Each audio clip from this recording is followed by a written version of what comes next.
இந்த யுத்தத்தில் இன்னும் யார் யாரெல்லாம் இறக்க உள்ளனர் மாதவா?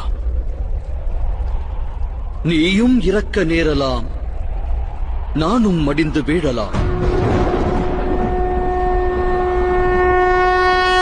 அகிலத்தில் தர்மத்தை ஸ்தாபிக்கும் பணியில் உயிரை மாய்க்க வேண்டியதே விதியானால் அந்த விதியை வெல்ல எவராலும் இயலாது.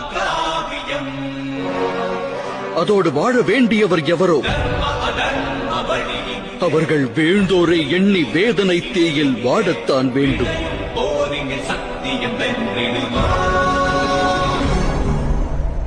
உடமையை மறந்து கடமையை ஆற்று தனஞ்சயா. காண்டீபம் ஏந்து